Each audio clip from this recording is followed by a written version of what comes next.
नमस्कार प्यारे साथियों, आप सभी का फौजदार एकेडमी में बहुत बहुत स्वागत है। आज की क्लास में हम लोग आरपीएससी सेकंड ग्रेड का एक टॉपिक स्टार्ट करने जा रहे हैं। ठीक है, आप सब लोगों को पता है कि आरपीएससी सेकंड ग्रेड के एग्जाम में टोटल फिजिक्स की 18 यूनिट्स हैं। ठीक है, तो उनमें से हम लोग अभी पहली यूनिट स्टार्ट कर रहे हैं जिसका नाम है यूनिट एंड डायमेंशन। और जैसे सिलेबस में देखा जाए तो वहाँ पे इसका नाम दे रखा है फिजिकल वर्ल्ड एंड मेजरमेंट। ठीक है, तो फिजिकल वर्ल्ड एंड मेजरमेंट से कम नहीं तो 2 क्वेश्चन आपके बनते ही बनते हैं। ठीक है, तो 2 क्वेश्चन आपके आएंगे आरपीएससी सेकंड ग्रेड के एग्जाम में। तो देखिए टॉपिक का नाम क्या है, सबसे पहले हम टॉपिक की बात कर लेते हैं। तो टॉपिक का नाम जो है, फर्स्ट जो टॉपिक है, ठीक है, फर्स्ट टॉपिक जो है वो है फिजिकल वर्ल्ड एंड मेजरमेंट। ठीक है, फिजिकल वर्ल्ड एंड मेजरमेंट, ये पूरी यूनिट है। ठीक है, ये पूरी जो है वो यूनिट है। अब इस यूनिट में से, ये वाली जो यूनिट है, इस यूनिट में 2 टाइप के क्वेश्चन मैक्सिमम बनते हैं। जैसे आप प्रीवियस ईयर का पैटर्न उठा के देखते हो तो उसमें 2 टाइप के क्वेश्चन बनेंगे। एक क्वेश्चन तो आएगा यूनिट एंड डायमेंशन से संबंधित।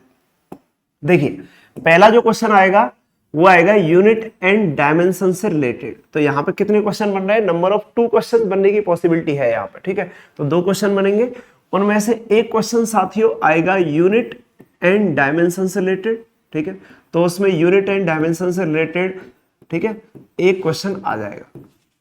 अब यूनिट एंड डायमेंशन मतलब मात्रक एवं विमा। ठीक है, मात्रक एवं विमा से संबंधित एक क्वेश्चन आपका बनेगा ही बनेगा। ठीक है, डायरेक्ट क्वेश्चन बनता है ये। दूसरा जो क्वेश्चन आएगा वो आएगा आपका, एक क्वेश्चन तो इससे रिलेटेड हो गया, दूसरा जो क्वेश्चन आपका बनेगा वो बनेगा एरर से रिलेटेड, त्रुटि से संबंधित। ठीक है, तो दूसरा जो क्वेश्चन है वो त्रुटि से संबंधित बनेगा। और ज्यादातर देखा जाए तो एरर से संबंधित जो क्वेश्चन बनता है वो परसेंटेज एरर का बनता है। किसका बनेगा, परसेंटेज एरर का। तो एक क्वेश्चन यहां से आएगा जो कि आपका एरर से रिलेटेड होगा या फिर त्रुटि से रिलेटेड होगा। ठीक है, इस तरीके से आप कह सकते हो। तो आपके 2 क्वेश्चन यहां पे कम से कम बनेंगे। तो एक क्वेश्चन इससे रिलेटेड हो गया और एक क्वेश्चन आपका इससे रिलेटेड हो गया। तो ये 2 टॉपिक जो है वो काफी जो है वो यहां से, ये 2 टॉपिक ही है जिनसे आपका क्वेश्चन जो है वो बनता है। ठीक है, इस तरीके से आप कह सकते हो। तो देखो अब यूनिट एंड डायमेंशन जो टॉपिक है पहला वाला, उससे कितने टाइप के क्वेश्चन बन सकते हैं, या फिर हम प्रीवियस ईयर के क्वेश्चंस को देखें तो उसके बेसिस पे हम ऐसे आइडिया लगा सकते हैं, बहुत सारे टाइप बना सकते हैं कि इस पैटर्न के क्वेश्चन हमें देखने को मिलते हैं आरपीएससी सेकंड ग्रेड के एग्जाम में। ठीक है भाई, अब किस पैटर्न के क्वेश्चन देखने को मिलते हैं वो हम बता रहे हैं आपको। ठीक है, देखिए अगर मान लीजिए हम देखते हैं कि यूनिट एंड डायमेंशन से अगर जो क्वेश्चन बनेंगे, तो ये है टॉपिक जो है वो पहला आपका यूनिट, मात्रक एवं डायमेंशन। ठीक है, विमा। ठीक है, तो यूनिट एंड डायमेंशन से जो क्वेश्चन रिलेट करेंगे या क्वेश्चन का जो पैटर्न आता है, ठीक है, वो किस तरीके से आएगा। देखिए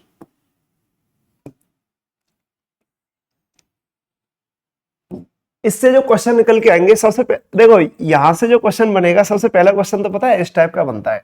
सबसे पहला क्वेश्चन जो बनेगा वो इस टाइप का बनेगा। फर्स्ट टाइप जो आएगा वो ये आएगा कि भाई आपको कोई भी भौतिक राशि देगा, ठीक है, और आपसे कहेगा कि ये भौतिक राशि का नाम ये है। ठीक है, जैसे कि बल दे दिया, भलाघूर्ण दे दिया, संवेग दे दिया, कोणीय संवेग दे दिया। ठीक है, या फिर कोई नियतांक भी दे सकता है, प्लांक नियतांक दे दिया, गुरुत्वाकर्षण नियतांक दे दिया। ठीक है, आपेक्षिक विद्युतशीलता दे दी। तो आपसे ऐसे कहेगा कि इसका विमीय सूत्र लिखो।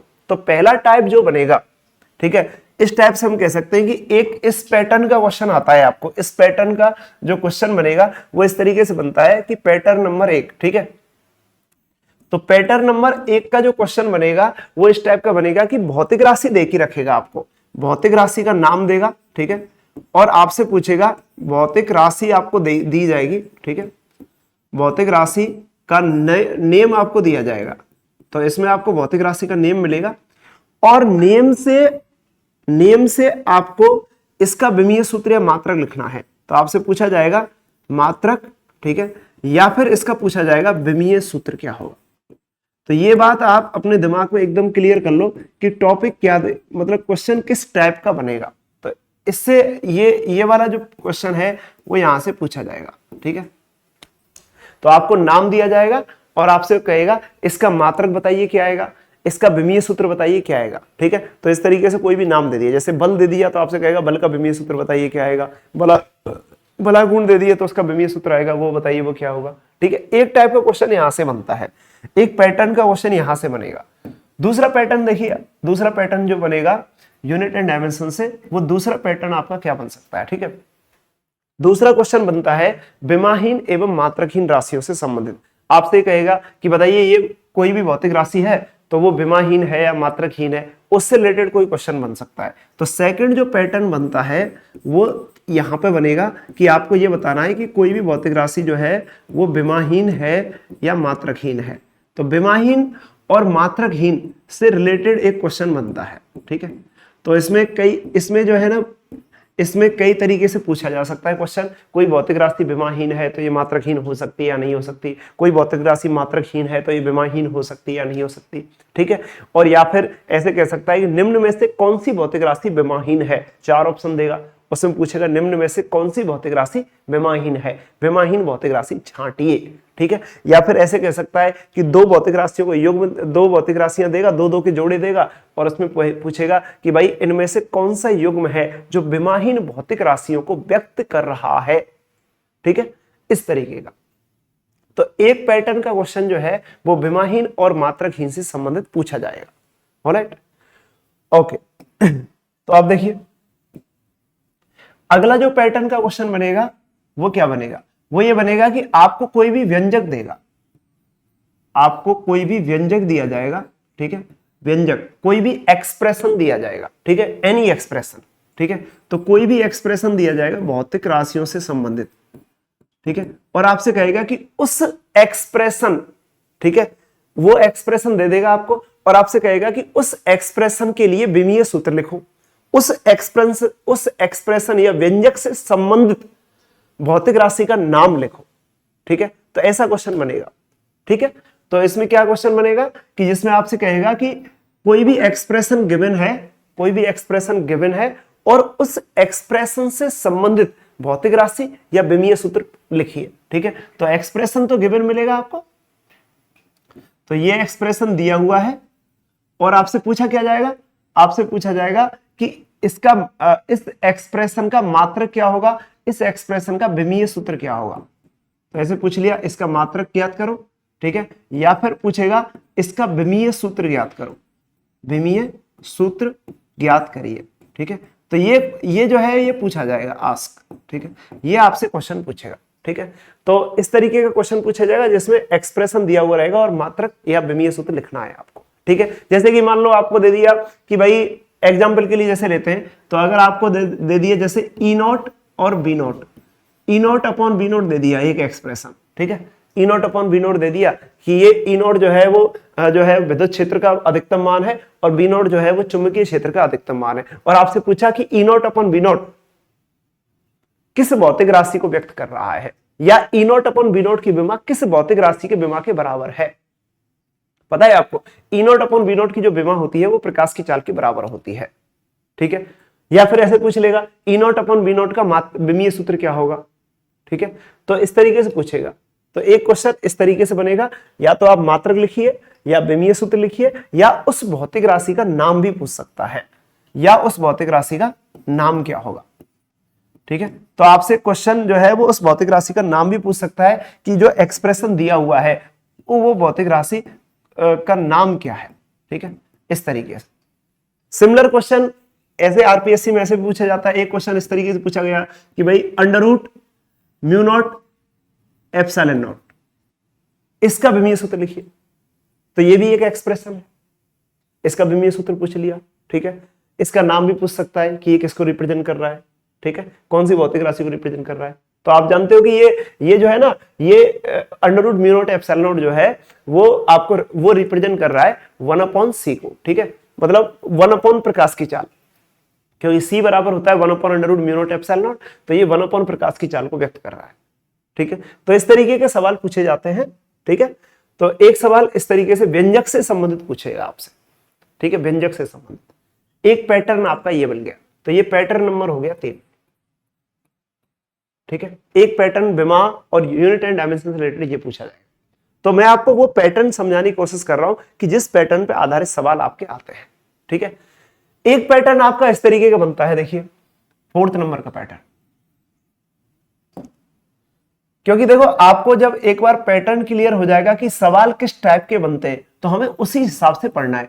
ऐसा नहीं है कि हमें सब कुछ पढ़ लेना है, ठीक है। तो हमें क्वेश्चन हमारा बन जाए, ठीक है, हमारे एग्जाम में क्वेश्चन बन जाए, ठीक है, क्वेश्चन सॉल्व हो जाए हमारा कम टाइम में, ठीक है। तो हमें उसी पैटर्न को फॉलो करके उन्हीं टाइप के क्वेश्चंस को कवर करना है पहले, ठीक है। ये हमारा होना चाहिए, सीधी बात, नो बकवास, ठीक है। तो देखिए चौथा वाला जो पैटर्न बनेगा, तीसरा पैटर्न तो ये बन गया, चौथा वाला पैटर्न जो बनेगा वो इस टाइप का बन सकता है कि आपसे कहेगा कि कोई भी भौतिक राशि है, ठीक है, कोई भी भौतिक राशि है, तो आपको ये चाहना है कि जैसे आपको एक सूची दे देगा, ठीक है, और उसमें ये कहेगा कि समान विमा वाली भौतिक राशियों को बताइए। जैसे ऑप्शन दे देगा तो उसमें कहेगा समान विमा वाली भौतिक राशियों को छांटिए, ठीक है। तो आपसे क्या कहेगा, समान विमा वाला युग्म होगा। एक क्वेश्चन इस तरीके का बनता है, समान विमा वाला युग्म। तो आपको बच्चों ऐसे 4 ऑप्शन देगा, ठीक है, 4 ऑप्शन देगा और इसमें कहेगा कि दो दो के जोड़े बनाती है, ठीक है। तो बताइए इनमें से समान विमा वाला युग्म कौन सा है, ऐसे करके पूछेगा।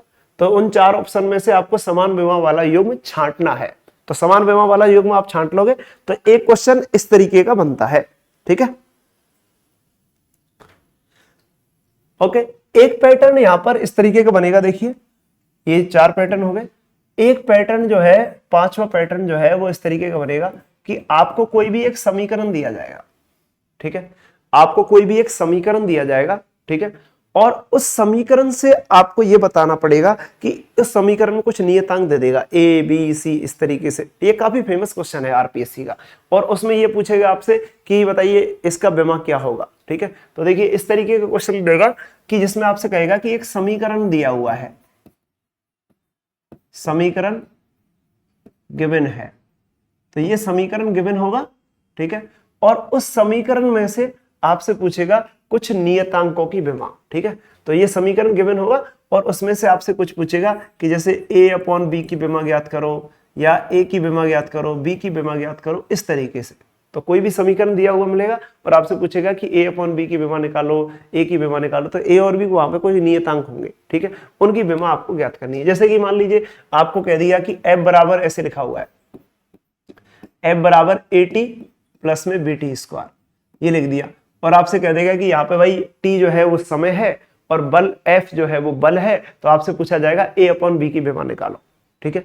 इस तरीके का क्वेश्चन बनता है, ठीक है। तो ये काफी फेमस क्वेश्चन है जो इस तरीके से पूछा जाता है, एक्सप्रेशन पे बेस्ड होता है ये सवाल, ठीक है। मतलब ये सवाल जो होता है वो समीकरण पे बेस्ड होता है। वैसे ये जो क्वेश्चन पूछा जाता है वो समांगता के सिद्धांत से पूछा जाता है, ठीक है, प्रिंसिपल ऑफ होमोजेनिटी, ठीक है। तो प्रिंसिपल ऑफ होमोजेनिटी पे बेस्ड एक सवाल होता है जिसमें ये आता है कि समान विमा वाली राशियों को ही जोड़ा या घटाया जा सकता है। तो एक सवाल यूनिट एंड डायमेंशन से इस टाइप का बनता है, ठीक है।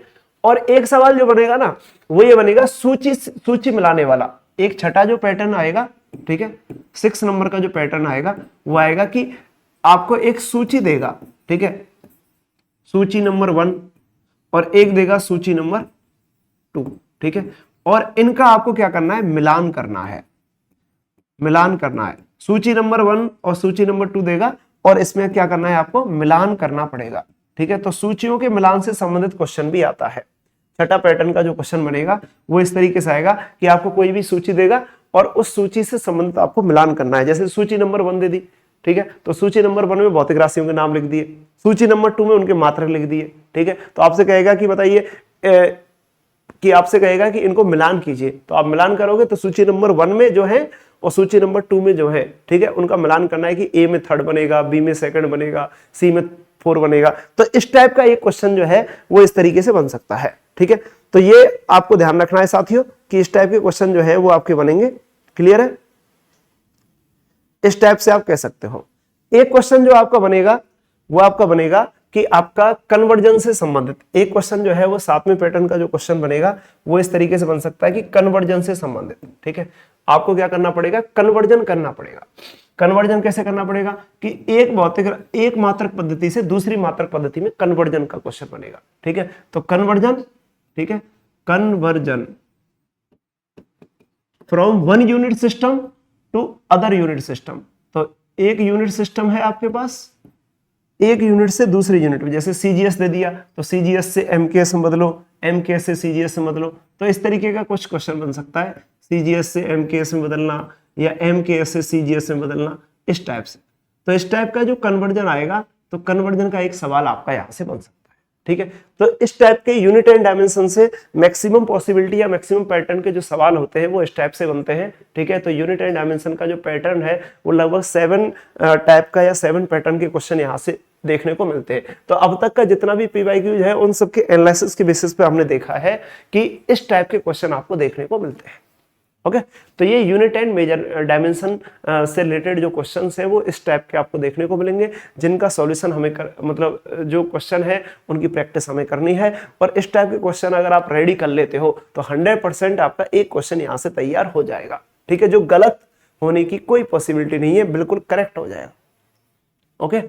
तो अगर आप इतने पैटर्न को फॉलो कर लेते हो या रेडी कर लेते हो तो ठीक है। तो आपको अपने माइंड में ये माइंड मैप सेट करना है कि हमें किस टाइप से के क्वेश्चनों को करना है, ठीक है। ऐसा नहीं है कि आप यूनिट एंड डायमेंशन में कोई भी कुछ चीजें कर रहे हो, कुछ भी कर रहे हो, तो इस टाइप के क्वेश्चंस आपको करने हैं, क्लियर है। तो एक तो ये रहेगा।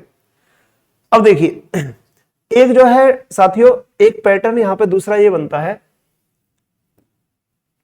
एक क्वेश्चन जो है वो एरर से पूछा जाता है, त्रुटि से पूछा जाएगा, ठीक है। तो दूसरा जो क्वेश्चन पूछा जाएगा वो एरर से पूछा जाता है, त्रुटि से, ठीक है। तो एरर का जो क्वेश्चन आएगा, त्रुटि का जो क्वेश्चन आता है, ठीक है, एक क्वेश्चन आपको 100% यहां से देखने को मिलेगा, ठीक है। तो दो क्वेश्चन ही मिलते हैं, ठीक है, जो प्रत्यक्ष रूप से देखने को मिलते हैं। वैसे अप्रत्यक्ष रूप से तो यूनिट एंड डायमेंशन का और भी क्वेश्चन हो सकता है। जब आपका प्रेजेंस ऑफ माइंड पेपर में जब आप बैठे हो तो आपका प्रेजेंस ऑफ माइंड इस तरीके से काम कर रहा है कि आप यूनिट एंड डायमेंशन की हेल्प से किसी क्वेश्चन को सॉल्व कर सकते हो। वो अप्रत्यक्ष रूप से क्वेश्चन आपको मिलेगा, तो वो एक से मतलब एक क्वेश्चन यूनिट एंड डायमेंशन का आएगा निश्चित, लेकिन अप्रत्यक्ष रूप से और भी ज्यादा क्वेश्चन आप कर सकते हो, सॉल्व कर सकते हो। अगर थोड़ा सा आपको यूनिट एंड डायमेंशन का आइडिया है तो आप क्या कर सकते हो कि कोई क्वेश्चन जो है वो वैसे नहीं होता है जिसका फॉर्मूला हमें याद नहीं होता है, तो यूनिट एंड डायमेंशन से मतलब डायमेंशन एनालिसिस करके विमीय विधि से हम उसका आंसर निकाल सकते हैं, ठीक है। एक वो रहता है। दूसरा रहेगा कि एरर का क्वेश्चन आपको प्रत्यक्ष रूप से मिलेगा, और एरर में भी क्वेश्चन पता है परसेंटेज एरर से मिलता है, ठीक है। ज्यादातर जो क्वेश्चन है वो परसेंटेज एरर से मिलते हैं। तो यहां पर एरर को रिप्रेजेंट करने के 3 तरीके होते हैं। एरर का मतलब होता है, वैसे देखा जाए तो बेसिकली एरर का मतलब त्रुटि होता है, ठीक है। एरर का मतलब आपका त्रुटि है, और त्रुटि जो होती है वो आती है कि जब आप किसी भौतिक राशि का मापन करते हो तो उसका वास्तविक मान, ठीक है, और जब मापते हैं तो मापने के दौरान कुछ थोड़ा बहुत ऊपर नीचे हो जाता है, तो जो ऊपर नीचे होता है उसको हम त्रुटि बोलते हैं। तो मापित मान और वास्तविक मान में जो डिफरेंस आता है उसको एरर कहते हैं, ठीक है। तो जो त्रुटि आती है तो वो त्रुटि से रिलेटेड जो क्वेश्चन बनेगा, यहां पे आप देखो त्रुटि को 3 तरीके से रिप्रेजेंट किया जाता है। एक रिप्रेजेंटेशन होता है एब्सोल्यूट एरर, एक रिप्रेजेंटेशन होता है इसका एब्सोल्यूट एरर। एब्सोल्यूट एरर मतलब निरपेक्ष त्रुटि। दूसरा रिप्रेजेंटेशन होता है इसका रिलेटिव एरर, मतलब सापेक्ष त्रुटि, रिलेटिव एरर ये होती है सापेक्ष त्रुटि। और तीसरा रिप्रेजेंटेशन होता है इसका परसेंटेज एरर, ठीक है। तो ये होता है प्रतिशत त्रुटि, परसेंटेज एरर, और या फिर आप इसको बोल सकते हो प्रतिशत त्रुटि। तो साथियों इस तरीके से हम कह सकते हैं कि absolute error, relative error, percentage error. Absolute error का मतलब क्या होता है कि जैसे आपने कोई भी मापित मान निकाला, कोई भी मापित मान है, ठीक है, कोई भी मान मापा किसी भौतिक राशि का, और उसका आपको वास्तविक मान भी पता है, तो उन दोनों का जो डिफरेंस होता है वही आपका एब्सोल्यूट एरर होता है। तो एब्सोल्यूट एरर को डेल्टा आर से रिप्रेजेंट करते हैं, ठीक है।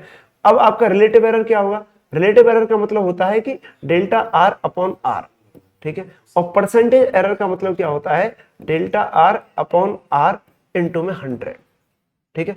इस तरीके से आप कर देते हो तो यहां से आपको साथियों परसेंटेज एरर मिल जाता है। तो ज्यादातर जो सवाल है वो परसेंटेज एरर का आता है, और ये जो सवाल जो आएगा वो आपको पूछा जाएगा वो प्रोपगेशन ऑफ एरर से रिलेटेड होता है।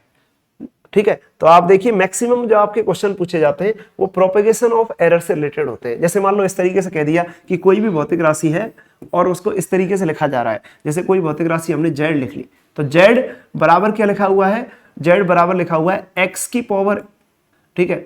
जैसे हम ले लेते हैं एक्स की पावर एम और वाई की पावर एन, ऐसे करके लिखा हुआ है, एक्स की पावर एम और वाई की पावर यहां पे हमने एन ले लिया, ठीक है, स्मॉल एन ले लेते हैं इसको। और आपसे कहेगा कि जेड एक्स में इतना प्रतिशत एरर दे रखा है, वाई में इतना प्रतिशत एरर दे रखा है, और आपसे पूछेगा जेड में परसेंटेज एरर निकालिए।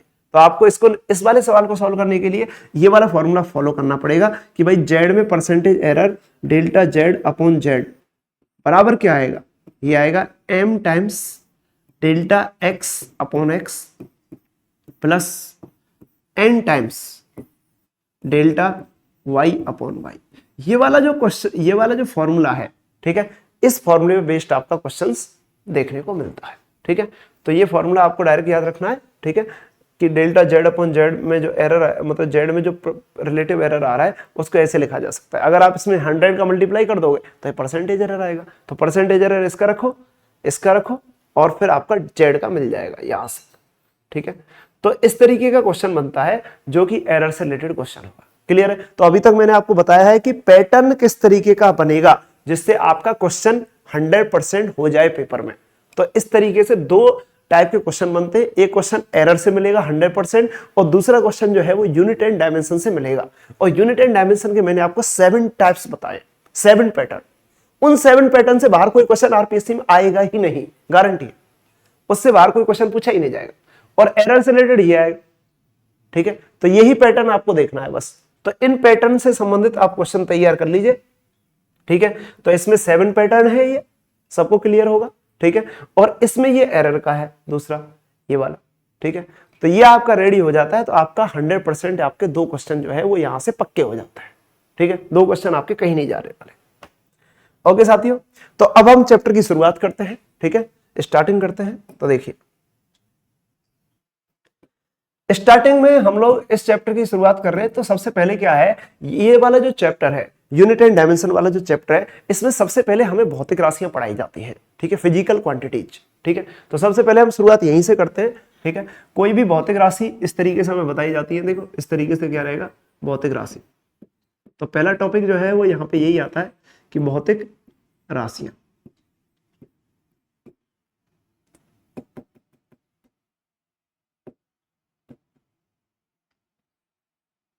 भौतिक राशियां या फिजिकल क्वांटिटीज।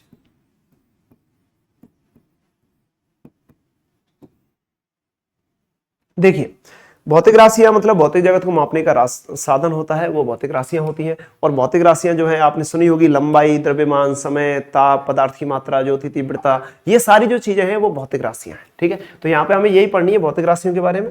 तो आप देखिए, अगर हम भौतिक राशियों की बात करें तो हमारे पास एक सिस्टम होता है जिसको कहते हैं अंतरराष्ट्रीय पद्धति, इंटरनेशनल सिस्टम ऑफ यूनिट्स। उसके अकॉर्डिंग हमारे पास जो भौतिक राशियां हैं वो 2 टाइप की होती हैं, ठीक है। तो भौतिक राशि है, यहाँ पे हमको दो टाइप से पढ़नी है। एक हमें पढ़नी है मूल राशि और एक पढ़नी है व्युत्पन्न राशि, ठीक है। तो यूनिट के अंदर भी ये टॉपिक है, मूल राशि, फंडामेंटल क्वांटिटी, ठीक है, इसको बोला जाता है फंडामेंटल क्वांटिटी। और दूसरी होती है व्युत्पन्न राशि, ये होती है ड्राइव्ड क्वांटिटी, व्युत्पन्न राशि। तो साथियों व्युत्पन्न राशि मतलब ड्राइव्ड क्वांटिटी होती है। तो मूल राशि जो होती है वो 7 है, ठीक है। एसआई सिस्टम के अकॉर्डिंग अगर देखा जाए तो मूल राशि जो है वो कितनी है, यहाँ पर 7 है।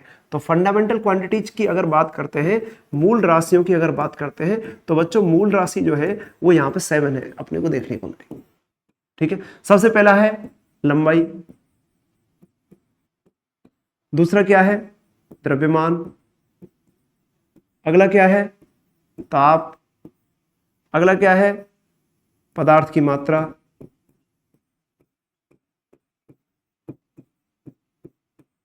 नेक्स्ट ज्योति तीव्रता,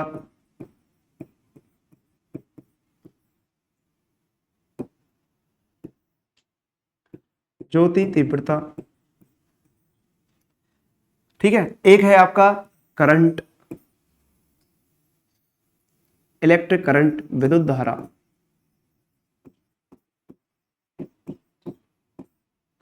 और एक है आपका समय। ठीक है, तो ये 7 भौतिक राशियां हैं। ठीक है, ये 7 भौतिक राशियां हैं जो कि मूल राशि हैं। मूल राशि का मतलब होता है ऐसी राशि जिन्हें अन्य किसी राशि के पदों में नहीं लिखा जा सकता है, व्यक्त नहीं किया जा सकता है, और दुनिया की जितनी भी राशियां हैं वो सभी इन्हीं से मिलकर बनी होती हैं। तो ये 7 राशियां होती हैं। आगे आती है व्युत्पन्न राशि। व्युत्पन्न राशि का मतलब क्या होता है, जो इन 7 राशियों से बनाई जाती हैं वो आपकी व्युत्पन्न राशियां होती हैं। तो एसआई सिस्टम के अकॉर्डिंग जो मूल राशियां हैं वो आपकी 7 है, 7 फंडामेंटल क्वांटिटी है। और ये आपको याद रखना है कि ये अन्य भौतिक राशियों से मिलकर नहीं बनी होती है, ये अपने आप में स्वतंत्र होती है।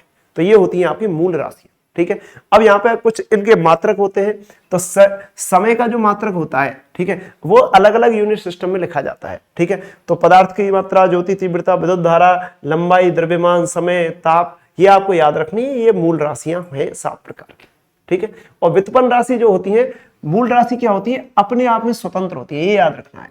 मूल राशि क्या होती है, अपने आप में स्वतंत्र होती है। स्वतंत्र होने का मतलब है इंडिपेंडेंट होती है, किसी पर डिपेंड नहीं करती। इंडिपेंडेंट होती है। यहां पे एक सवाल ऐसे बनता है, क्या लंबाई को समय के पदों में लिखा जा सकता है? बिल्कुल नहीं लिखा जा सकता। लंबाई को द्रव्यमान के पदों में लिखा जा सकता है? बिल्कुल नहीं लिखा जा सकता। ठीक है, तो इस तरीके से हम कह सकते हैं कि ये आपस में डिपेंड नहीं करेंगे, तो ये इंडिपेंडेंट होती है। दूसरा क्या होता है, यहां पर देखिए, अगर हम बात करते हैं इसकी व्युत्पन्न राशि की, तो व्युत्पन्न राशि जो होती है ये राशियां डिपेंडेंट होती है। ठीक है, ये राशियां जो होती हैं वो डिपेंडेंट होती हैं। और ये राशियां किस पर डिपेंड करती हैं? ये राशियां डिपेंड करती हैं इन पर, 7 राशियों पर, लंबाई पर, द्रव्यमान पर, समय पर, इन पर डिपेंड करती हैं। तो इसका मतलब ये हो गया कि व्युत्पन्न राशियां जो होती हैं वो मूल राशियों से मिलकर बनी होती हैं, डिपेंडेंट होती हैं। और किस पर डिपेंड करती है? ऑन फंडामेंटल क्वांटिटी, मूल राशियों पर डिपेंड करती हैं, फंडामेंटल क्वांटिटियों पर डिपेंड करती हैं। अगर ये फंडामेंटल क्वांटिटी पर डिपेंड कर रही है तो ये डिपेंडेंट क्वांटिटी होती है, जैसे कि वेग, त्वरण, चाल, आयतन। ठीक है, ये सारी जो राशियां हैं फिजिक्स में, ठीक है, वो सभी इस पर डिपेंड करती है। ओके, और भौतिक राशि का क्या मतलब होता है? भौतिक जगत को मापने का साधन। जहां पर भी आपको मेजरमेंट करना है वहां पर भौतिक राशि की जरूरत पड़ती है। ओके, तो देखो ये वाली बात क्लियर है सबके। अब यहां पर ये आता है कि यहां पर जब हम मापन करते हैं तो यहां पर क्या होता है कि मात्रक, हमें क्या करना पड़ता है, एक वर्ड आता है जिसका नाम है मात्रक। ठीक है, तो मात्रक लाना पड़ता है। मात्रक का मतलब होता है यूनिट। ठीक है, मात्रक का मतलब क्या रहेगा? यूनिट। तो जब भी हम मेजरमेंट करेंगे तो हमें एक मात्रक लेना पड़ेगा। हर एक भौतिक राशि का एक मात्रक होता है, और मात्रक का मतलब होता है कि एक ऐसा मान जिससे तुलना की जा सके, ऐसा मान जिससे तुलना की जा सके। ठीक है, तो उसको हम मात्रक कहते हैं। जैसे कि लंबाई का मात्रक होता है मीटर, ठीक है, सेंटीमीटर भी होता है। द्रव्यमान का मात्रक होता है किलोग्राम। तो जब हम कोई सामान लेके आते हैं हम कैसे कहते हैं कि भाई हम सामान लाए 5 किलो, तो आपने क्या किया, किलो से तुलना की कि 5 किलो का 5 गुना।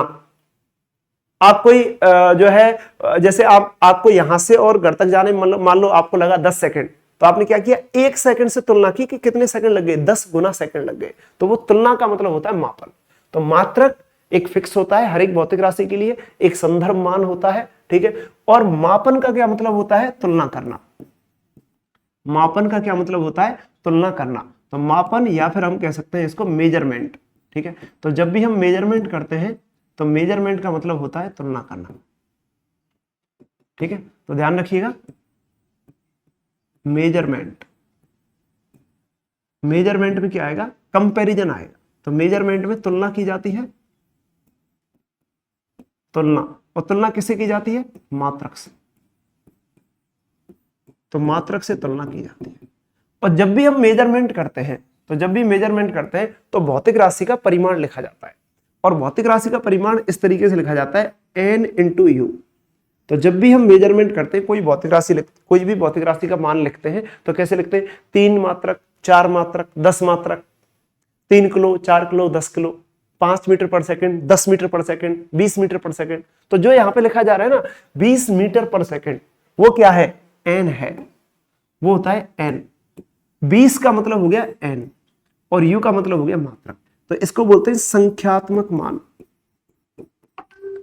संख्यात्मक मान, और इसको बोलते हैं मात्रक।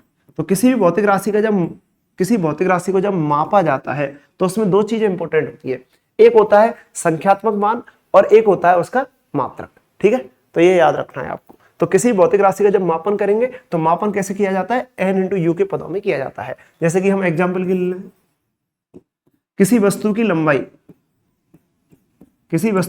जो है वो 10 मीटर है। तो 10 मीटर किसी वस्तु की लंबाई है, तो 10 क्या हो गया n, और ये मीटर क्या हो गया यूनिट, मात्रक हो गया। ठीक है, किसी वस्तु की चाल जो है वो किसी वस्तु की चाल अगर मान लो 32 मीटर पर सेकंड है, तो 32 क्या हो गया n, और ये मीटर पर सेकंड क्या हो गया यूनिट। क्लियर है, तो ये होता है। अब यहां पे आपके यूनिट सिस्टम की बात करते हैं। देखो यूनिट सिस्टम, ठीक है, यहां पे आता है यूनिट सिस्टम।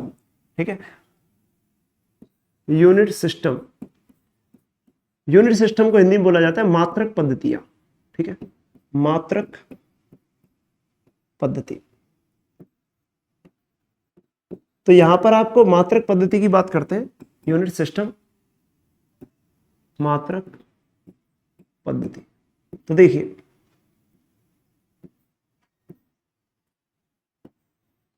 यूनिट सिस्टम आपको यहां पे पढ़ने हैं 3। ठीक है, एक होता है MKS, एक होता है CGS और एक होता है FPS। ठीक है, तो 3 यूनिट सिस्टम होते हैं, MKS, CGS, FPS। ठीक है, और MKS का एक्सटेंडेड जो फॉर्म है, विस्तारित जो रूप है, वो है SI, अंतरराष्ट्रीय सिस्टम या international system of units. MKS का एक्सटेंडेड फॉर्म, MKS का एक्सटेंडेड फॉर्म, MKS का एक्सटेंडेड फॉर्म जो है, विस्तारित जो रूप है, वो है international system of units, SI।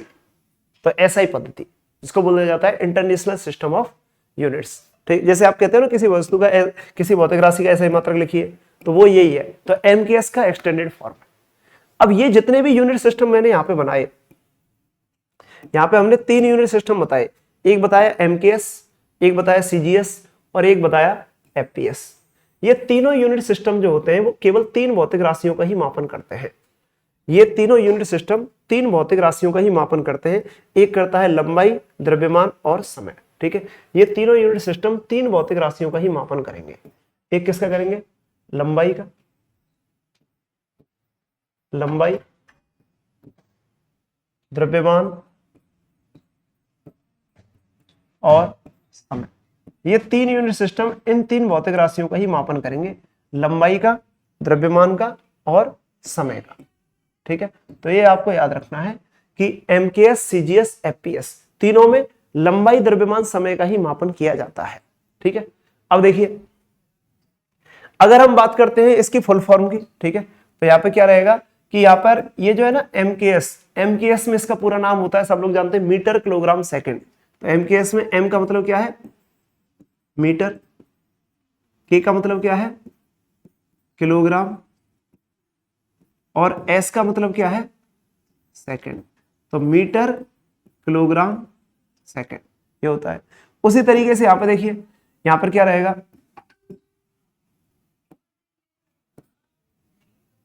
यहां पर C का मतलब क्या है, C का मतलब है सेंटीमीटर, G का मतलब क्या होता है ग्राम और S का मतलब क्या होता है सेकंड। ठीक है, तो ये हो गया सेंटीमीटर, ग्राम और ये हो गया सेकंड।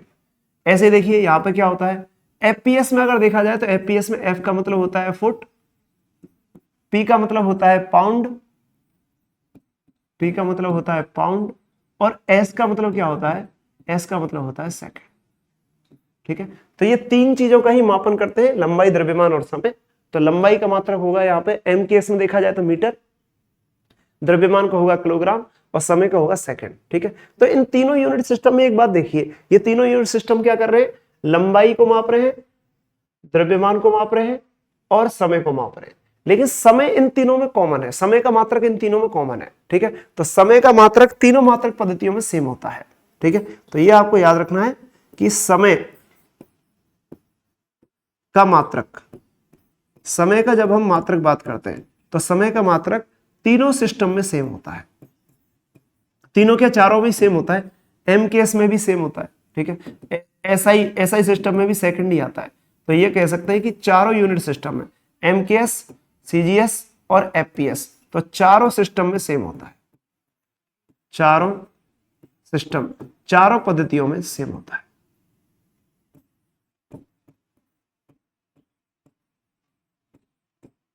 तो बताइए, आपसे कभी पूछा जाए कि ऐसा कौन सा मात्रक है जो चारों यूनिट सिस्टम में सेम रहेगा, तो उसका आंसर क्या रहेगा, सेकंड। तो सेकंड ऐसा मात्रक है, समय का मात्रक है सेकंड, जो चारों यूनिट सिस्टम में सेम रहेगा।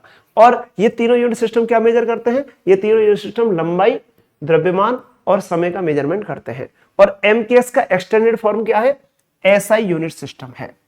एमकेएस का एक्सटेंडेड फॉर्म क्या है, एसआई यूनिट सिस्टम है। विस्तारित रूप जो है बच्चों वो है अंतरराष्ट्रीय पद्धति एसआई, ठीक है। अब हम अंतरराष्ट्रीय पद्धति एसआई की बात करते हैं। देखिए, अंतरराष्ट्रीय पद्धति जो एसआई है, इसमें आपके एसआई अगर पद्धति की बात करते हैं, इंटरनेशनल सिस्टम ऑफ यूनिट्स, तो इसमें 7 भौतिक राशियां रखी गई हैं, ठीक है। अगर हम इसमें बात करें तो इसमें जो मूल राशियां हैं, मूल राशि, तो इसमें जो मूल राशि है वो आपकी 7 है, ठीक है। कौन कौन सी है, सबसे पहला है लंबाई, लेंथ, दूसरा है द्रव्यमान, अगला है समय,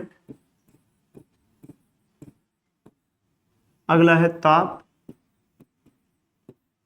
अगला है पदार्थ की मात्रा,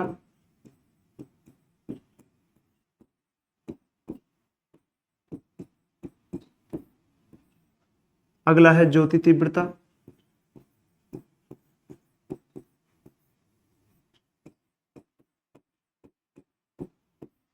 और एक है यहां पर करंट, इलेक्ट्रिक करंट, ठीक है, इलेक्ट्रिक करंट या विद्युत धारा, ठीक है। अब देखिए यहां पर, आप देखिए यहां पर लंबाई का जो लंबाई, ये एसआई पद्धति है, एसआई पद्धति में लंबाई का जो मात्रक होता है वो होता है मीटर,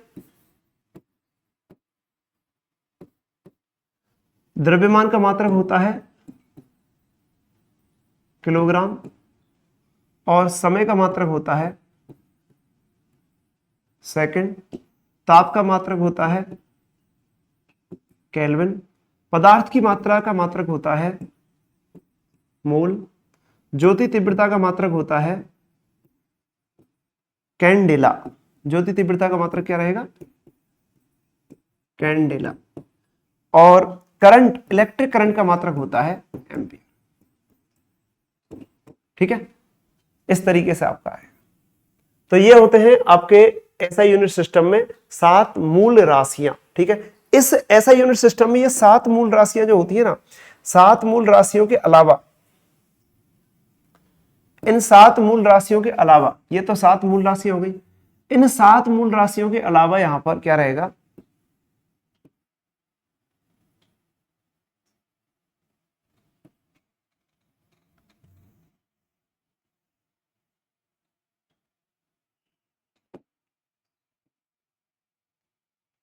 देखिए ये 7 मूल राशियां होती है।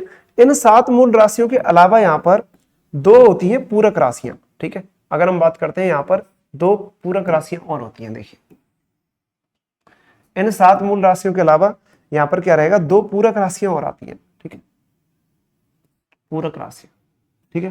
पूरक राशि जो होती है वो 2 आती है, ठीक है, पूरक राशियां, ठीक है, जिनको बोलते हैं सप्लीमेंट्री क्वांटिटीज, ठीक है। तो यहाँ पर 2 पूरक राशियां आती हैं, ऐसा ही यूनिट सिस्टम के अंदर ये अलग से ऐड की गई पीछे बाद में, ठीक है। तो ये कौन कौन सी है, एक होता है यहाँ पर समतल कोण और एक होता है घन कोण। एक राशि का नाम है जिसका नाम होता है समतल कोण, समतल कोण को बोला जाता है प्लेन एंगल, ठीक है। तो एक होता है प्लेन एंगल, समतल कोण, और इसका मात्रक जो होता है एसआई मात्रक वो होता है रेडियन, ठीक है, ध्यान रखिएगा, इसका एसआई मात्रक क्या होता है, रेडियन। और दूसरा होता है घन कोण, और घन कोण को कभी कभी ठोस कोण भी कहा जाता है, घन कोण, और इसको क्या बोला जाता है, ठोस कोण भी बोला जाता है।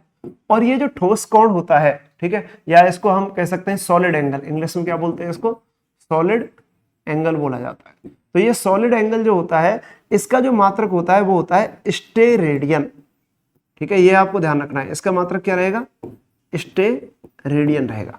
तो साथियों, पूरक राशियां जो होती है वो समतल कोण होती है, घन कोण होती है, और इनका जो मात्रक रहेगा वो रेडियन और स्टेरेडियन होता है। ये वाला सवाल आरपीएससी के 2011 के सेकंड ग्रेड के एग्जाम में पूछा गया था, जिसमें पूछा गया था कि बताइए समतल कोण और घन कोण कैसी राशियां हैं, मात्रकहीन है या विमाहीन है। तो ये वाला क्वेश्चन यहां से पूछा गया था, ठीक है।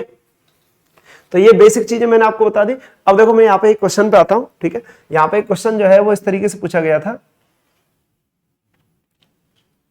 क्वेश्चन घनकोण और समतल कोण के बारे में पूछा जाता है। तो देखिए मैं इसके बारे में बता देता हूं, क्वेश्चन आरपीएससी सेकंड ग्रेड है, आरपीएससी सेकंड ग्रेड। तो आरपीएससी सेकंड ग्रेड में यहां से क्वेश्चन क्या पूछा गया, क्वेश्चन पूछा गया था कि घन कोण और समतल कोण दोनों के बारे में आया था, घन कोण और समतल कोण, समतल कोण कैसी राशियां हैं। 4 ऑप्शन थे। पहला ऑप्शन था विमाहीन मात्रकहीन, मात्रकहीन है विमाहीन नहीं है, विमाहीन है मात्रकहीन नहीं है, ठीक है। इस तरीके का सवाल पूछा गया था। तो उस वाले सवाल का जवाब ये रहेगा कि घनकोण और समतल कोण दोनों का मात्रक होता है, दोनों का मात्रक होता है, और दोनों का मात्रक होता है, एक का होता है रेडियन और दूसरे का होता है स्टेरेडियन, ठीक है। अब देखो कुछ डिटेल में कुछ चीजें मैं इसके बारे में और बता देता हूं आपको। देखिए घनकोण जो होता है और समतल कोण जो होता है, देखो घनकोण जो होता है वो ये 3D में बनता है। सबसे पहली बात तो आप इसके बारे में याद रखो कि ये 3D में बनता है। कहां पे बनता है, 3D में। और 3D में पता है कहां बनेगा, ये बनेगा गोले के केंद्र पर, ठीक है। 3D में कहां बनता है, गोले के केंद्र पर। यदि गोले जैसे मान लो आपके पास कोई भी एक स्फीयर है, जैसे आपने कोई एक स्फीयर ले लिया, ये आपके पास कोई भी एक ये देखिए, ये आपके पास क्या है कि कोई भी एक स्फीयर ले लेते हैं, ठीक है। जैसे मान लो ये आपके पास क्या है, कोई भी एक स्फीयर है, ठीक है। इसको स्फीयर समझ लिए, ना कि सर्कल, ठीक है। तो बताइए ये कोई स्फीयर हो गया। अब हम क्या करते हैं, इस स्फीयर पर हम क्या करते हैं, यहाँ पर एक सेंटर ले लेते हैं। तो ये इसका सेंटर हो गया, ठीक है। अब सेंटर और यहाँ पर इस स्फीयर पर एक सरफेस ले लेते हैं, ये वाला छोटा वाला सरफेस। तो ये सरफेस के प्रत्येक पॉइंट को, इस सरफेस की परिधि के प्रत्येक पॉइंट को अगर हम इससे मिलाएं, तो यहां पर इसके सेंटर पर एक कोण बनता है, इस तरीके से शंकु की आकृति का एक कोण बनता है। जैसे कि आपने जोकर की टोपी देखी होगी, तो जोकर की टोपी के अंदर जो अगर उसके अंदर झांक के देखोगे तो 3D में एक एंगल दिखाई देता है। तो जो कोण यहाँ पे बनता है वही आपका घन कोण होता है। तो ये कोण कैसा बनेगा, 3D में बनेगा। दूसरी बात, ये कोण कहां पे बनेगा, गोले के केंद्र पर बनेगा। कहां पे बनेगा, गोले के केंद्र पर बनेगा, ठीक है। तो ये गोले का सेंटर है और गोले के सेंटर पर ये कोण आपको देखने को मिलेगा। दूसरी बात ये होती है कि ये वाला जो कोण होता है इसका मात्रक क्या रहेगा, ये इसका मात्रक रहेगा स्टेरेडियन। इसका मात्रक क्या रहेगा, स्टेरेडियन रहेगा। और इस कोण के लिए अगर आप कोई भी फॉर्मूला बनाओगे तो इसके लिए फॉर्मूला पता है क्या आएगा, ओमेगा बराबर, इसका फॉर्मूला आता है ओमेगा। ये जो है ना, इसको ओमेगा से रिप्रेजेंट करते हैं, ये ओमेगा का सिंबल है इस तरीके से। ओमेगा बराबर क्या आता है, क्षेत्रफल बटे में त्रिज्या का स्क्वायर। यहाँ पे जो छोटा सा क्षेत्रफल हम ले रहे हैं ना, डीए, तो ये क्षेत्रफल आ जाएगा, डीए अपॉन में क्या आएगा, त्रिज्या का स्क्वायर, आर का स्क्वायर। ये त्रिज्या का स्क्वायर है। अब आप देखिए गौर से, ये ऊपर क्या आ रहा है, क्षेत्रफल आ रहा है, ठीक है। ऊपर क्या आ रहा है, क्षेत्रफल आ रहा है। यहाँ पे क्या आ रहा है, डी ए, ओमेगा बराबर क्या आ रहा है, डी ए अपॉन में आर स्क्वायर।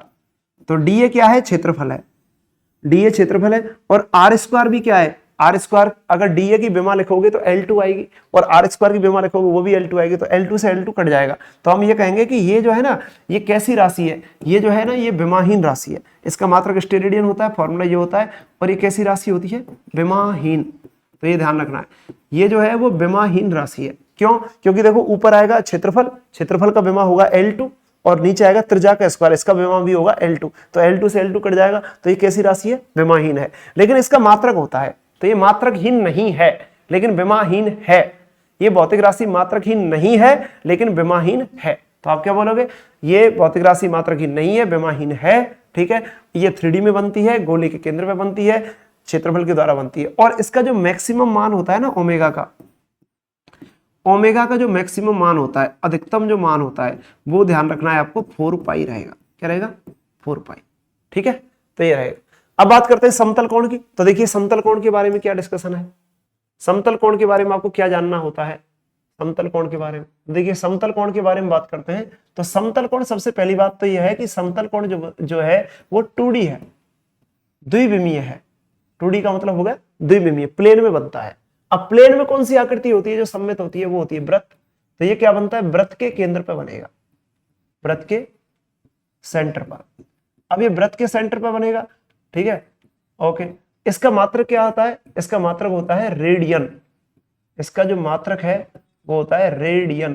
तो ये इसका ऐसा ही मात्रक है। इसके और भी मात्रक होते हैं, डिग्री वगैरह और भी होते हैं, तो इसका लेकिन ऐसा ही मात्रक क्या रहेगा? इसका ऐसा ही मात्रक रहेगा बच्चों, रेडियन। ठीक है, तो ये इसका मात्रक होता है रेडियन। ठीक है, अब इससे आगे बात करते हैं। देखिए इसका फॉर्मूला क्या बनता है? तो फॉर्मूला बनता है थीटा बराबर L बटे में R। L बटे में R। L क्या होती है? चाप की लंबाई, ठीक है, और R क्या होती है? त्रिज्या। तो L होती है चाप और R क्या होती है? R होती है त्रिज्या, रेडियस। ठीक है, तो ये इसका फॉर्मूला बनता है थीटा बराबर L अपॉन R। और ये आकृति कहां पे बनती है? ये आकृति बनती है वृत्त के केंद्र पर, इस तरीके से। ये वृत्त के केंद्र पर बनती है, ये वृत्त का सेंटर हो गया। ठीक है, और देखिए सेंटर को इस तरीके से आप मिला दोगे यूं ऐसे करके, तो ये बन जाएगी रेडियस और ये बन जाएगी रेडियस। तो यहाँ पे ये जो कोण बनता है इसको थीटा कहते हैं, और ये वाली जो लंबाई होती है यहां से यहां तक, इसको L कहते हैं। ठीक है, तो थीटा बराबर होता है L बटे R। अब यहाँ पे देखिए ऊपर चाप आ रही है, चाप क्या है? चाप की लंबाई है, और नीचे क्या है? त्रिज्या। तो ये कैसी राशि है? लंबाई बटे लंबाई, लंबाई बटे लंबाई। थीटा बराबर क्या लिख रहे हो? लंबाई बटे लंबाई। तो इसका विमीय सूत्र क्या आ जाएगा? इसका विमीय सूत्र आ जाएगा L की पावर 0। मतलब ये राशि कैसी होगी? विमाहीन। ये कैसी राशि होगी? विमाहीन। ओके, तो आपसे पूछा जाएगा कि बताइए समतल कोण और घन कोण कैसी राशियां हैं? तो आपका आंसर होगा दोनों राशियां विमाहीन हैं। दोनों राशियां कैसी हैं? विमाहीन है।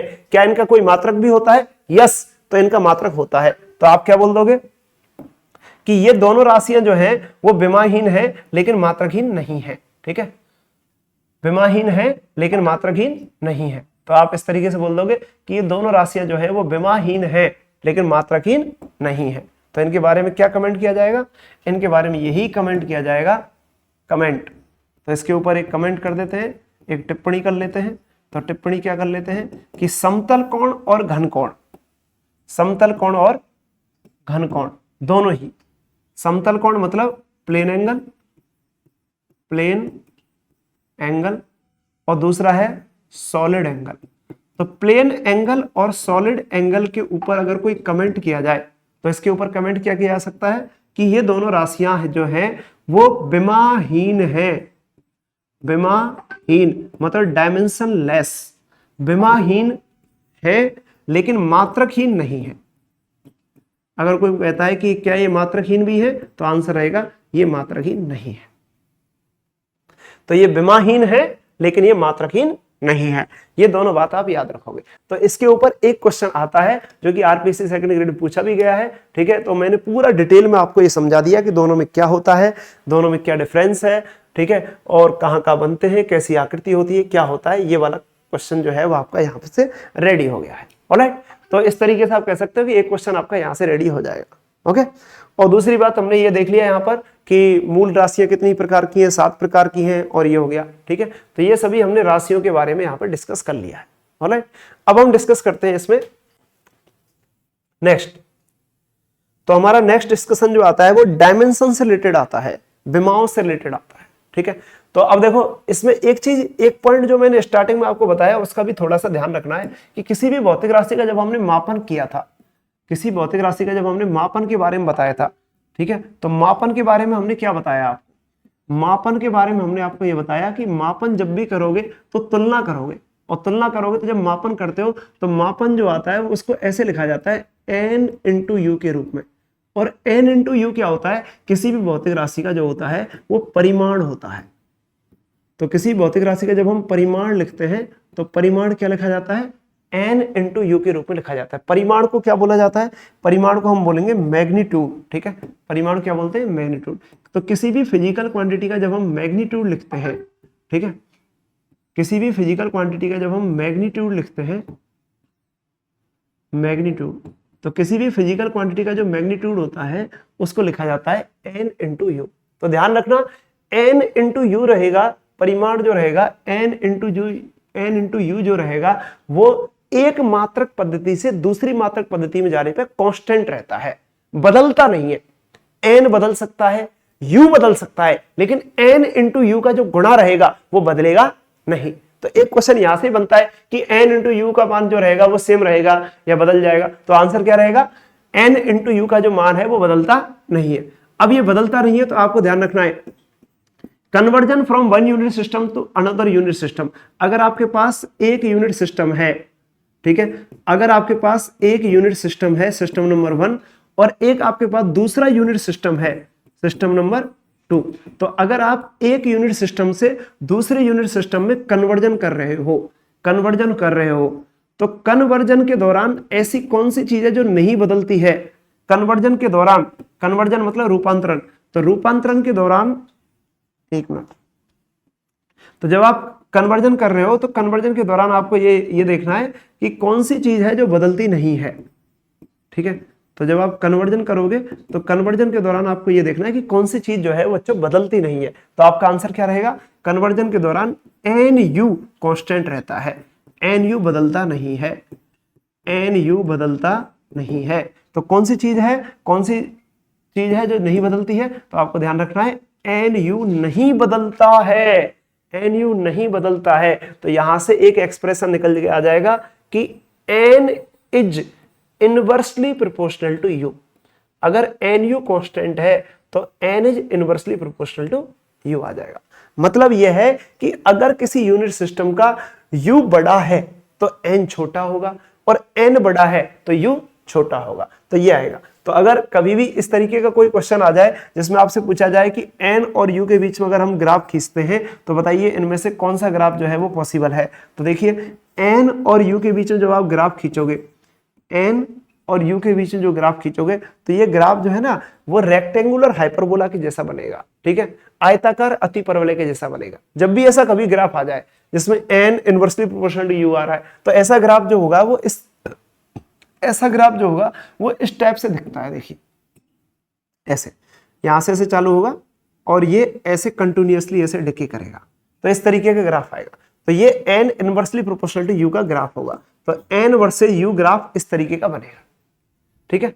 अगर NU का ग्राफ बना लिया जाए, इस तरीके के भी क्वेश्चन बन सकते हैं। देखिए इस तरीके से भी बन जाता है, कभी कभी क्वेश्चन जो है वो इस तरीके से भी आ जाते हैं। देखिए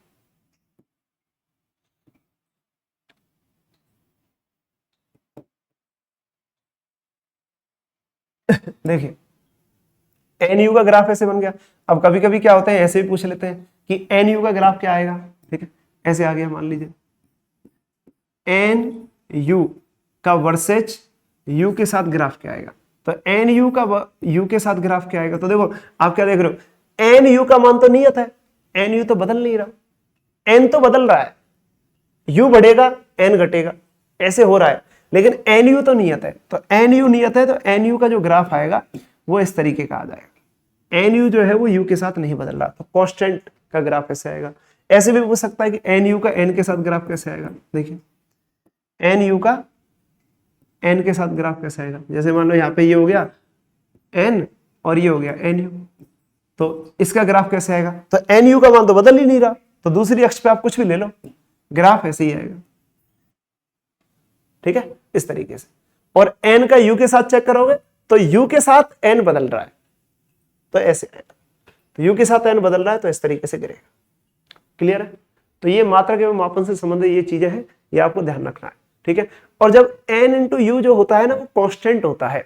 N इंटू U क्या है, कांस्टेंट। N इंटू U का मान जो है वो कांस्टेंट होता है।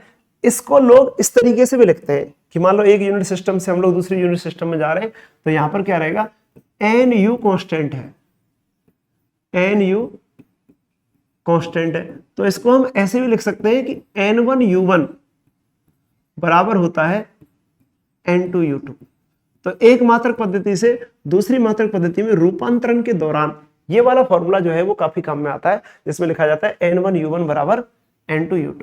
तो कन्वर्जन के दौरान आपको यही याद रखना है कि N1U1 बराबर N2U2 होता है, ठीक है। और इसका मतलब है NU का मान नियत, और NU का मान नियत होने का मतलब है कि N is inversely proportional to U, N is inversely proportional to U होता है, ठीक है। तो N is inversely proportional to U का क्या मतलब है कि जिसका U बड़ा होगा, जिसका मात्रक बड़ा होगा, उसका N छोटा होगा, ठीक है। इसको आप ऐसे समझ सकते हो, अगर इसको समझना है तो इसको इस तरीके से भी समझा जा सकता है कि जैसे मान लो आपने यहां पे लिख दिया कोई वस्तु का द्रव्यमान, जैसे आपने लिख दिया 1000 kg, 1000 kg लिख दिया, तो ये MKS में लिखा गया, MKS पद्धति में, MKS पद्धति में लिखा हुआ है इन MKS सिस्टम, इन MKS, या ऐसा ही कह सकते हो, ऐसा ही पद्धति में। तो MKS सिस्टम में आपने लिख दिया 1000 kg। अब आपको इसको CGS में कन्वर्ट करना है, इन CGS में अगर आप चेक करोगे सेंटीमीटर ग्राम सेकंड, तो सेंटीमीटर ग्राम सेकंड में बदलने के लिए क्या करना पड़ेगा, इस केजी की जगह पर, ये जहां पर केजी लिखा हुआ है, इसकी जगह पर हमें ग्राम करना पड़ेगा। अब ग्राम करना पड़ेगा तो हम जानते हैं 1 किलोग्राम में कितने ग्राम होते हैं, 10³ ग्राम होते हैं, और यहां पर ये 1000 ऐसा कैसे आ जाएगा, 1000 ऐसा कैसे आ जाएगा, ठीक है। तो अब आपका ये जो वैल्यू है वो कितना हो गया, 10⁶ ग्राम। तो आप देखो 10⁶ ग्राम हो गया। तो इसका मतलब आप क्या बोल सकते हो, आप ऐसे बोल सकते हो कि सब 10⁻³ किलोग्राम जो आपने लिखा था स्टार्टिंग में, यहां पर 10⁻³ किलोग्राम बराबर किसके आ रहा है, 10⁻³ किलोग्राम जो है वो बराबर किसके आ रहा है, तो 10⁻³ किलोग्राम जो है वो बराबर आ रहा है 10⁻6 ग्राम के। तो 10⁻³ किलोग्राम जो है वो 10⁻6 ग्राम के बराबर आ रहा है, 10⁻6 ग्राम के बराबर आ रहा है।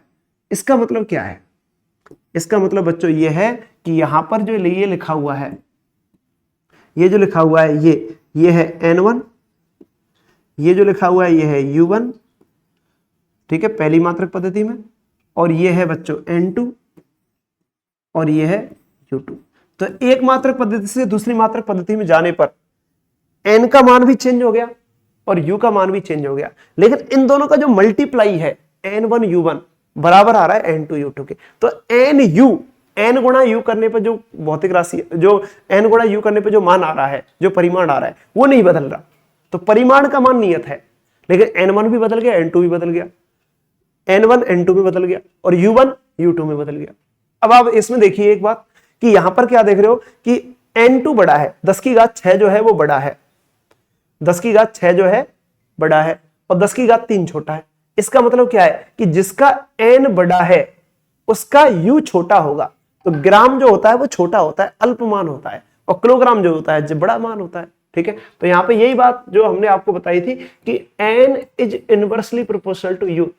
इसका क्या मतलब है, इसका मतलब है कि जिसका U ज्यादा है उसका N कम है, जिसका U ज्यादा है, U जिसका लार्जर है, उसका N जो है वो स्मॉलर है, उसका N जो है वो स्मॉलर है। तो जिसका U लार्जर होगा उसका N स्मॉलर होगा। इसका उल्टा भी बोल सकते हैं, इसका उल्टा भी बोल सकते हैं, जिसका U लार्जर होगा, सॉरी जिसका U स्मॉलर होगा, जिसका U जो रहेगा वो स्मॉलर होगा, ठीक है, जिसका U जो है वो स्मॉलर होगा, उसका N जो होगा वो लार्जर होगा, उसका N लार्जर, ठीक है। तो इस तरीके से आप समझ सकते हो। तो ये यहां पे हो रहा है, जिसका kg, जिसका N1 10⁻³ जो है वो छोटा है, 10⁻6 बड़ा है। तो 10⁻³ छोटा है तो kg बड़ा है G से, तो kg जो है वो G से बड़ा है, बड़ा मात्रक, ठीक है। तो ये इसका मतलब होता है। तो कन्वर्जन करने के लिए इस तरीके से आता है। एक सवाल कन्वर्जन का हम आपको करा रहे हैं। देखिए कन्वर्जन का एक सवाल ये इस तरीके से है कि मान लीजिए आपको ऐसे बोल दिया कि किसी पदार्थ का जो घनत्व है, एक क्वेश्चन इस तरीके से दे रहे हैं, देखिए किसी पदार्थ का जो घनत्व है वो मान लीजिए 0.5 ग्राम पर सीसी है। घनत्व का मतलब होता है द्रव्यमान बटे आयतन। तो किसी पदार्थ का जो घनत्व है वो 0.5 ग्राम पर सीसी है, और आपसे कहा जाएगा इसको आप बदलिए खाली जगह, ठीक है, खाली जगह और इसको आपको एमकेएस पद्धति में बदलना है, ये सीजीएस में दे रखा है, ठीक है, तो आपको इसको बदलना है एमकेएस पद्धति में, ठीक है, तो इसको बदलना है किलोग्राम, ठीक है, और पर, और यहाँ पे आ जाएगा सेंटीमीटर, तो यहाँ पे हो जाएगा मीटर क्यूब, तो केजी पर मीटर क्यूब में आपको इसको बदलना है, तो ये कन्वर्जन है, तो केजी पर मीटर क्यूब बदलना है, तो एक तो है N1U1 बराबर N2U2 लगा दो, एक डायरेक्ट भी कर सकते हो, देखो ऐसे भी किया जा सकता है। आपके पास क्या लिखा हुआ है 0.5 ग्राम पर सीसी, पर सीसी का क्या मतलब होता है, देखो ये घनत्व है, ये क्या है घनत्व, घनत्व बराबर क्या होता है बच्चों द्रव्यमान बटे आयतन, घनत्व बराबर क्या होता है, ध्यान रखिएगा, घनत्व बराबर होता है द्रव्यमान बटे में आयतन।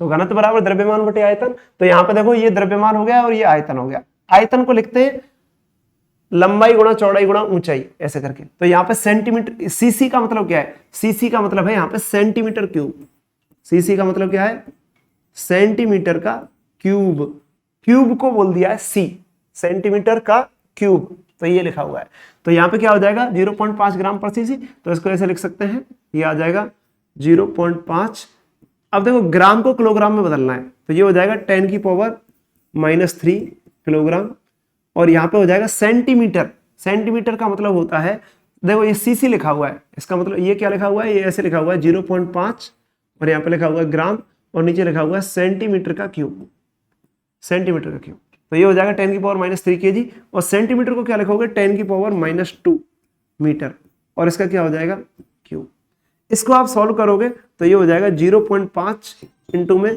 10⁻³ और नीचे हो जाएगा 10⁻⁻6, ऊपर आएगा तो +6 और +6 हो जाएगा, तो ये हो जाएगा 10⁻+6, ओके, और ये हो जाएगा किलोग्राम पर सेंटीमीटर क्यूब, सॉरी किलोग्राम पर, और यहाँ पे आ जाएगा नीचे मीटर क्यूब, ठीक है, तो किलोग्राम पर मीटर क्यूब, तो ये क्या हो जाएगा 500 किलोग्राम पर मीटर क्यूब, इस तरीके से आ जाएगा। तो आप ऐसे कह सकते हो कि इसको अगर आपको कन्वर्ट करना है तो यहाँ पर क्या भरा जाएगा, यहाँ पर क्या आ जाएगा 500, तो ये हो जाएगा 500 kg पर मीटर क्यूब, ओके, तो इस तरीके से आप कन्वर्जन कर सकते हो, ठीक है, तो अगर आपको कन्वर्जन करना है तो इस तरीके से होता है। अब कन्वर्जन के जो क्वेश्चन आते हैं वो इस कन्वर्जन पे बेस्ड जो सवाल आते हैं, देखिए हमने आपको बता रखा है कि कन्वर्जन पे जो बेस्ड होते हैं वहां पर भी एक पैटर्न जो है वो आपका पूछा जाता है, एक सवाल जो है वो पूछा जाता है, देखिए कन्वर्जन पे बेस्ड भी एक सवाल आता है, ठीक है, देखो यहाँ पे बताया था हमने कि यहाँ पर क्या है आपका कन्वर्जन पे बेस्ड भी एक सवाल यहाँ से पूछा जाएगा, तो कन्वर्जन पे बेस्ड जो सवाल पूछा जाएगा उसमें ये पूछा जाएगा कि एक मात्रक पद्धति में किसी भौतिक राशि का मान इतना है तो उसका दूसरी मात्रक पद्धति में ज्ञात कीजिए, तो एक पैटर्न इस तरीके का बनता है, तो ये कन्वर्जन वाला जो पैटर्न है उसका सवाल हमने आपको बता दिया, ठीक है, दूसरा वाला एक कन्वर्जन वाला पैटर्न आपका हो गया क्लियर, ठीक है, ऑलराइट, इस तरीके। दूसरा हमने आपको बताया कि मात्रकहीन विमाहीन से रिलेटेड एक क्वेश्चन आपको बता दिया, ठीक है, मात्रकहीन एवं विमाहीन से रिलेटेड एक क्वेश्चन आपको बता दिया, इससे रिलेटेड और भी क्वेश्चंस बनते हैं, ठीक है, ऐसा नहीं है एक ही क्वेश्चन वही बनेगा, तो ये आपको बता दिया, ठीक है।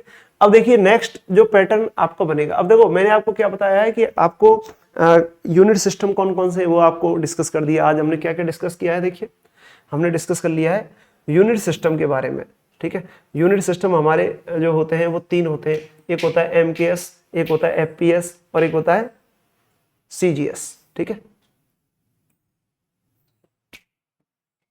देखिए बच्चों 3 MKS, CGS और FPS 3 यूनिट सिस्टम के बारे में मैंने आपको बता दिया है, ठीक है। उसके बाद में हमने SI सिस्टम के बारे में भी आपको बता दिया, ठीक है, SI सिस्टम क्या होता है, तो ये सारी चीजें हमारी डिस्कस हो गई हैं, ये सारी चीजें जो है वो कंप्लीट हो गई हैं। उसके बाद में इसके बाद में इसके ऊपर जो पैटर्न, कुछ पैटर्न के जो क्वेश्चन है वो भी हमने आपको बता दिए किस किस तरीके से बनते हैं। अब यहाँ से आगे हम लोग डिस्कस करेंगे, यहाँ से आगे हम लोग डिस्कस करेंगे इस ये जो जितने भी पैटर्न है ना, यहाँ पे देखिए यहाँ पे क्या है, जितने भी पैटर्न के यहाँ पे क्वेश्चन बन रहे हैं, तो यहाँ पे हम लोग सभी पैटर्न के क्वेश्चनों को कवर करेंगे, ठीक है। और उन सारे पैटर्न के क्वेश्चन को कवर करने के लिए मतलब आरपीएससी में ऐसे क्वेश्चन पूछे जा रहे हैं, और जब ऐसे क्वेश्चन पूछे जा रहे हैं तो उस पैटर्न को ही हमें कवर करना है, और वो पैटर्न कवर करने के लिए क्या करना पड़ेगा, हमें सारी चीजों को कवर करना पड़ेगा, ठीक है। और जब हम इन सारी चीजों को कवर कर लेंगे तो समझ लीजिए आपका एक भी क्वेश्चन नहीं छूटेगा पेपर में, एक भी नहीं छूटेगा, गारंटी है मेरी। 2 में से 2 ही करके आओगे पूरे, ये वाला और एरर वाला, इससे अगले वाला है एरर वाला, तो वो भी करके आओगे। तो इसके लिए मैंने बेसिक जो चीजें है, मैंने अभी ये सर्कल के अंदर जो बना हुआ है यूनिट उसको बताया है अभी, और मेजरमेंट करना बताया है, ठीक है। अभी डायमेंशन तो कल चालू करूंगा, यहां से आगे तो डायमेंशन स्टार्ट होगा।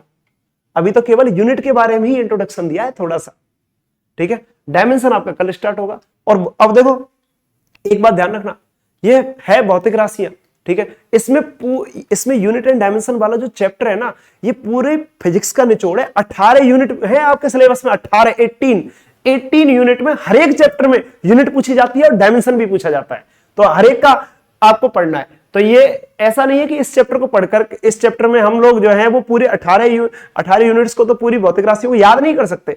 चैप्टर वाइज पढ़ेंगे, तो चैप्टर वाइज पढ़ेंगे तो हर चैप्टर में यूनिट भी आएगी, डायमेंशन भी आएगी, और ऐसे क्वेश्चन कहां से बनता है वो भी रिलेट करूंगा। तो ये जितना भी पैटर्न है वो पूरा 18 यूनिट में रिलेट किया जाएगा हर एक चैप्टर के साथ। क्लियर है? तो इस बात का ध्यान रखिए। ओके प्यारे साथियों, आप सभी का बहुत बहुत धन्यवाद। तो आज की क्लास को हम यहीं पे स्टॉप करते हैं, ठीक है। नेक्स्ट क्लास का डिस्कशन कल करें।